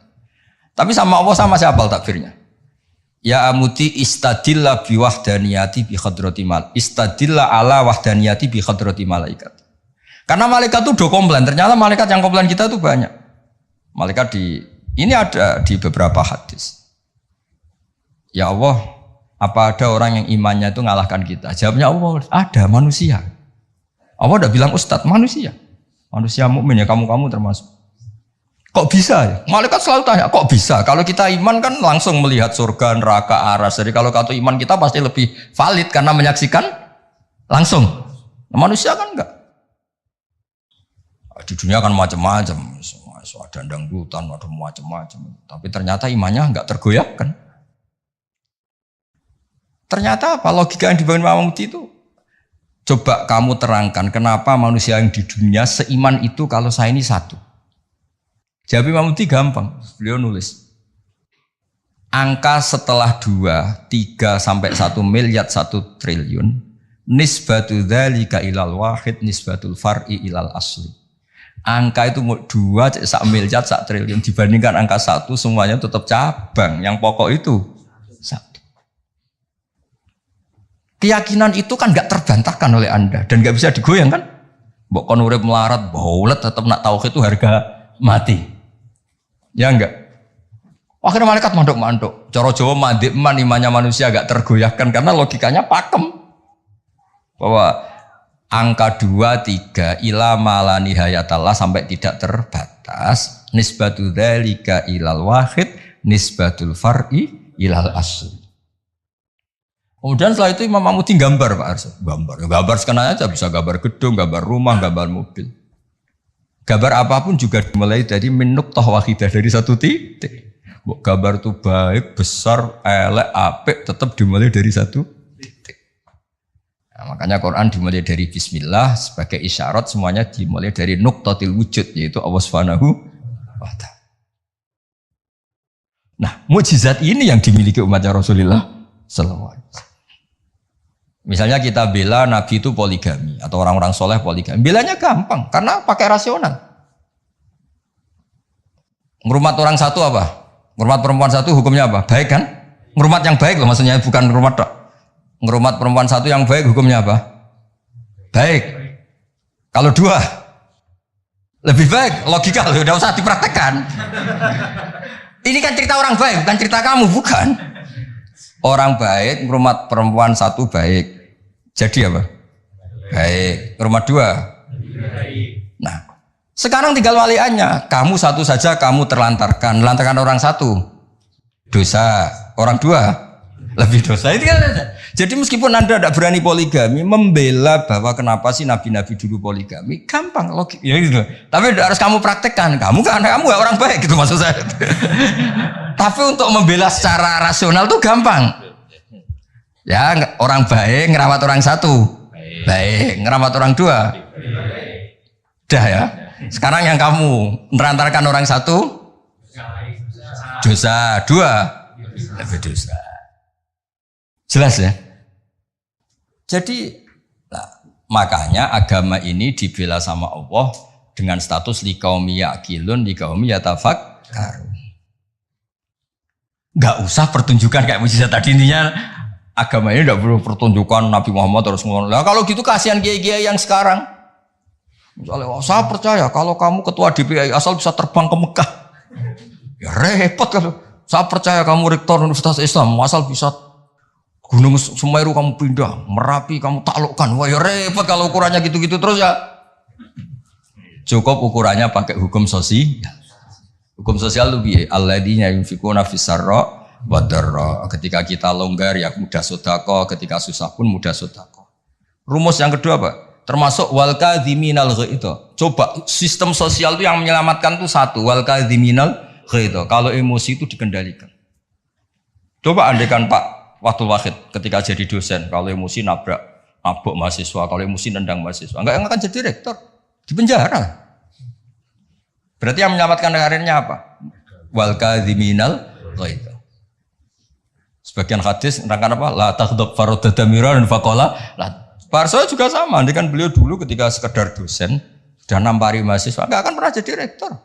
Sudah di penjara. Saya jadi kiai meskipun kata orang banyak salim terus nuabuk ikon langsung gagal jadi kiai. Artinya apa? Rumus sosial Quran dimulai yang penting kumpul sosial itu dermawan, yunfikuna fisarra wa darra. Terus hukum sosial lagi wal kadhiminal ghaidha. Kalau kecewa itu mudah memaafkan, bisa nyimpen wal afina. Coba semua tidak perceraian ya barokahnya wal afin mudah memaafkan. Kalau semua orang ngungkit-ngungkit yang enggak penting-penting, masalah semua kan satu Indonesia. Aslinya gini, Islam tuh ngatur peradaban tuh logis saja. Saya kalau nyontohkan gini, kamu di Jakarta, merantau di Jakarta atau di Thailand atau di mana saja, dan Anda melakukan sama teman kamu yang kamu cari zaman berteman itu, kenangan kamu sebagai yunfikun, orang yang memberi, al yadul ulya khairum al yadis sufla. Mampir ku pede. Misalnya ku itu konco jenis Parmin di Jakarta atau di Thailand. Ketika kamu kenal di Kudus, kamu sering ngamal, kalau kecewa ya tidak main tampar. Kamu mampir pede ndak? Pede. Coba kalau kebalikannya, ketika Parmin di sini kamu tamparin, setelah itu kamu kikir, mau mampir itu gak ada pede. Ternyata aturan pede juga diatur. Ketika Quran memulai cerita orang baik apa? Alladzina yunfikun. Yunfikun itu yang melakukan infak. Hubungannya dengan orang lain itu kalau bisa memberi. Kalau enggak bisa, ya paling enggak ganggu. Makanya Nabi ngendikan izzat fima indanas uhibbakan nas. Kalau kamu enggak tukang ganggu harta orang lain pasti disenangi manusia. Kamu didulani teman yang enggak akan pinjam motor kamu, mobil kamu kan tenang. Tapi kalau orang yang pelanggan minjem, waduh. Jadi intinya, andaikan peradaban itu dibangun begini kan enak. Contoh terakhir lagi mukjizatul Quran. Ada ayat walau kunta fadhdhan ghalidhal qalbi lan faddu min khawlik. Dimulai ayat fabima rahmatim minallah lintalak. Muhammad gara-gara kamu sayang sama umat, kamu bersikap lemah lembut. Dan andaikan kamu itu bersikap kasar, maka orang akan bubar. Lan faddu itu mesti bubar. Lanya li tauqid, lan faddu mesti bubar. Nah, kata Ibnu Khaldun dalam muqaddimahnya ngedikan gini. Hadaddin, agama ini datang dengan rasionalitas peradaban. Bukan mentang-mentang dengan mukjizat. Hada Rasulullah man uyyida bil kauni kulli. Ini Rasulullah orang yang punya kekuatan alam raya, bisa melibatkan Jibril, Israel, Mikail, bisa melibatkan semua malaikat untuk menolong agamanya. Tapi Allah cerita agama ini diterima karena Nabi itu bersifat rauf, sayang, rahim, lemah lembut. Misalnya gini, ini mokal tapi tak cerita. Misalnya Pak Fajar itu bisa terbang ke Mekah. Kamu darah nih wow gak? Wow kan? Ternyata pas mau kamu hormati ke tua boy plang. Bilang wow apa jancok kira-kira saja. Enggak, jujur saja. Ini masalah ilmu hak, gak usah. Enggak ada gunanya kan prestasinya terbang ke Mekah. Wow kamu hilang kan? Padahal jelas dia bisa terbang ke Mekah, temu MBS gitu. Muhammad bin Salman itu yang enggak ngaruh. Yang pengaruh adalah sifat lintalahu bil mu'minina raufur rahim. Juga gitu. Ini rektor, ini ketua badan wakaf, ini presiden, ini kiai besar. Yang ngaruh adalah sikap kasih sayang. Ketika itu dilanggar, lan faddu. Kamu hormat sama rektor, sama saya misalnya kiai besar. Tapi misalnya pas kiai hormat, tua aku ikut bal-balan satu. Mesti tuntas apa? Clear ya? Maksudnya gini Warzo, ya mukjizat itu yang nyon sewu ditawarkan Rasulullah, yang diwasiatkan, yang disuruh pakai pegangan ini loh Quran. Pegang sebagai peradaban, sebagai akidah, sebagai perilaku. Ya, makanya mukjizat Quran mustamirah karena peradaban ini enggak terkalahkan. Mustamirah. Tapi kalau peradaban kok tongkat gitu kan terus repot sih. Dipakai apa? Dibilang enggak mukjizat ini milik Nabi Musa, pas kita pakai ternyata enggak mandi karena pemakainya kita. Tapi kalau mukjizat Quran kan jelas. Ilmu logikanya ketika Tuhan Esa kena kan tadi. Angka 23 dibanding angka 1 adalah nisbatul far'i ilal asli. Angka peradabannya kena. Poin peradaban kena hubungan dengan orang lain. Al-yadul ulya khairun minal yadis sufla. Jelas ya? Termasuk hubungan dengan istri. Allah tuh bayangkan hubungan dengan istri itu tidak baik-baik saja. Itu niknya Quran. Di Parso itu Quran itu bayangkan hubungan dengan itu udah baik bahasa. Wa ashiruhunna bil ma'ruf. Itu urusannya orang fa'in ahbabtumuhunna, fa'in karihtumuhunna. Karena Allah itu saking pinternya. Namanya kumpul itu mesti ada masalah. Makanya bayang kalau ada masalah dan kamu sedang nggak suka, boyo mikir hal yang kadang kamu nggak suka itu hikmahnya besar. Jadi Quran itu membangun peradaban dengan segala asumsi. Asumsinya adalah yang tidak kita inginkan. Fa'in kari tumuhun. Makanya kita dilatih senam otak. Wa asa antusibu syai'an padahal bahwa syarrul lakum. Waliannya juga wa asa antakrahu syai'an wa huwa khairul lakum. Kita tidak pernah tahu. Dan itu akhirnya itu yang menyelamatkan kita. Coba yang menyelamatkan kamu apa? Berpikir positif kan? Dan itu aturannya Quran. Satu pernah baca kitab. Dan itu kebetulan ada orang yang minta nasihat saya habis baca kitab itu. Dia ketika kaya raya jabat temannya banyak. Ketika miskin jadi buruh temannya tidak ada yang main. Dia ngeluh, wah ini orang munafik semua. Ketika saya jatuh gak ada yang kesini. Dan dia sudah jadi buruh bikin bata itu, bikin batu bata itu. Terus tak bilang, malah bagus gitu. Kalau teman-teman kamu datang, terus kamu ditonton pas dibentak-bentak majikan, malah kamu malu tuh. Jadi Allah bikin kultur itu bagus. Kalau miskin jatuh gak ada yang main. Kalau main kamu malah jadi tontonan. Oh iya Gus, baru tertawa-tawa. Jadi di balik yang kamu tidak suka itu ada kebaikan. Makanya Imam Syafi'i saya sering cerita di mana-mana. Imam Syafi'i itu ada orang ketemu beliau cium tangan hormat, setelah di luar maki-maki. Syafi'i gini. Terus ada yang lapor. Orang yang tadi cium tangan engkau, yang hormat engkau di luar maki-maki kamu. Imam Syafi'i tertawa-tawa. Loh kamu diceritain ini kok tahu? Baguslah berarti saya wibawa. Di depan saya tidak berani. Dianggap enteng saja Pak. Maksudnya ini ijazah ke rektor. Kalau ada yang di luar kok gak cocok, depan saya gak berani. Wibawa saya. Itu saya gunakan Gus. Jadi kadang dianggap enteng saja Pak. Terus diceritain lagi. Oh ini separuh kampung kamu itu gak suka sama kamu. Jadi Imam Syafi'i, baguslah. Yang gak suka itu pasti gak pernah utang itu. Gak pinjem-pinjem itu. Yang masalah itu yang suka. Orang kalau gak suka kan gengsi mau pinjem, mau ngutang. Artinya dianggap hikmahnya itu. Jadi sesuatu yang kamu kadang gak suka itu hikmahnya besar. Misalnya kamu punya istri merengut ngamuan. Bagus itu. Nak guya-guya be wong lanang liya pusing juga kamu kan. Ya intinya itu apa ngajari kita senam wasa untuk ibu syai'au wa syarrul lakum. Kadang wasa antakrahu syai'au wa khairul lakum. Terus kita berkesimpulan gimana? Wa ya'lamu wa antum la ta'lamun. Sudahlah kita sebagai manusia yang lemah berkesimpulan yang tahu itu apa. Kita tahu apa? Kita tahu apa. Nah, hal-hal gini yang menjadikan Quran itu abadi.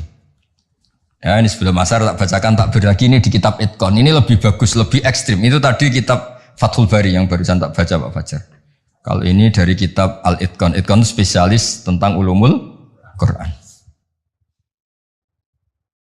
Ini kalau mau Pak Arso ya. Wa aksaru mu'jizati hadhil ummah aqliyatun li farati dzakaihim wa kamali afhamihim.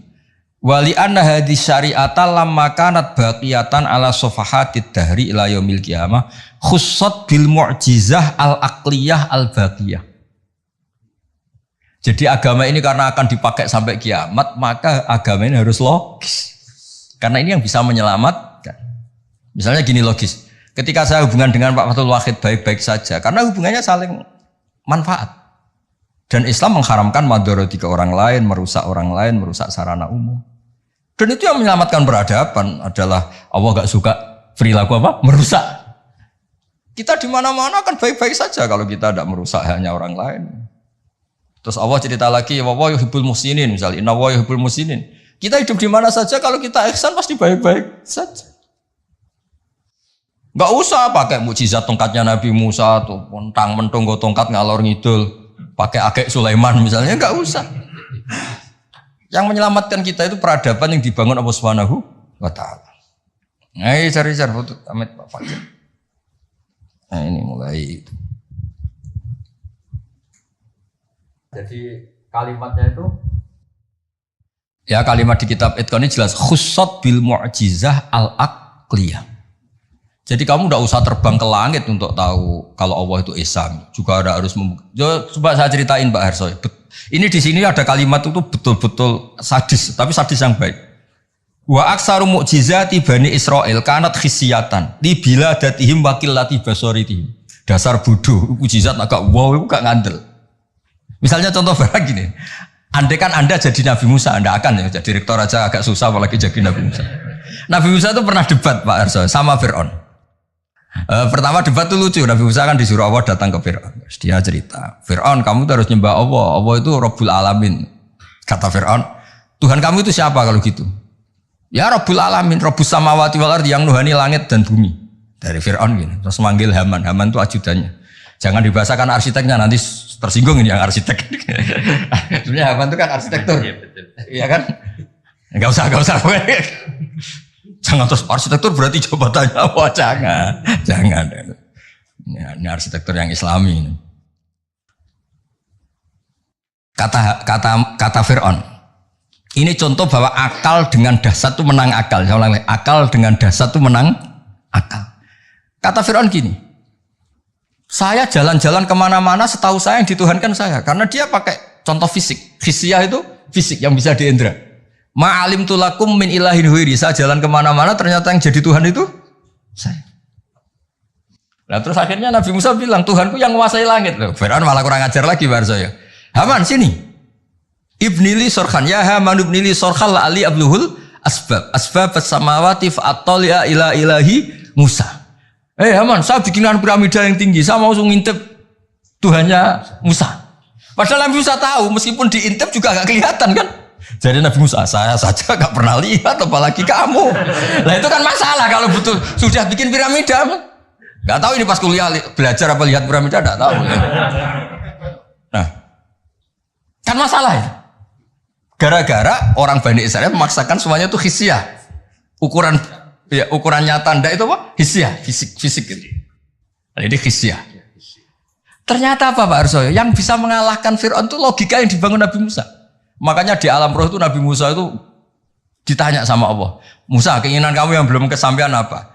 Menjadi umatnya Rasulullah Muhammad. Kenapa? Karena itu rasional Pak. Tapi nggak kuliah di UI, andekan nyata, jadi nggak mau tetap. Aku yakin orang Bani Israel gengsinya tinggi, nggak mau tetap dia tetap jadi umatnya Nabi, tetap aja nggak mau kuliah apa? Masuk Nabi direktori, nggak Nabi kan nggak mau.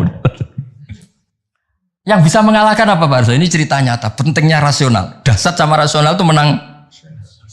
Kan pertama debat, Tuhan kamu itu siapa? Rabbus samawati wal ardi wa ma bainahuma in kuntum muqinin.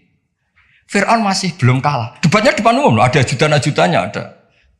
Jangan bilang ada pembantu rektor, jangan ada ajudan-ajudannya. Kalau ada waktu rektor nanti rektornya berarti mewakili. Wah, bahaya itu kalau contoh itu. Nah, ternyata jurus yang menang itu jurus rasional. Nabi Musa bilang gini, Rabbukum wa rabbu abaikumul awwalin. Yang nuhani nenek moyang kamu. Wah, langsung kepikiran.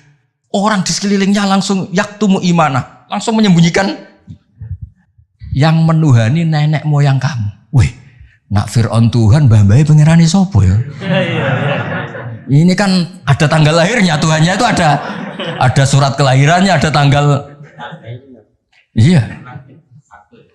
Aktenya ini gimana yang babanya tidak bertuhan kan?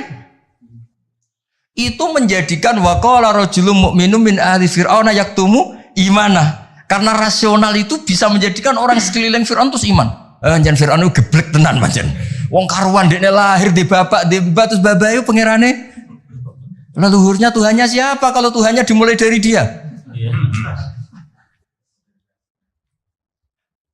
Akhirnya banyak yang diam-diam itu iman.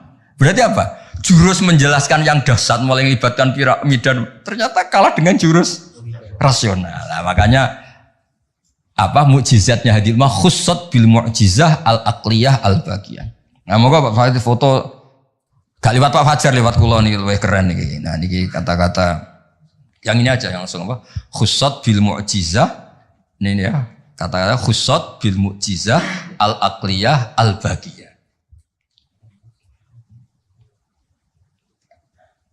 Dah. Ah ya lengkap. Ini kitabnya kitab-kitab judulnya di foto ini Fathul Bari sama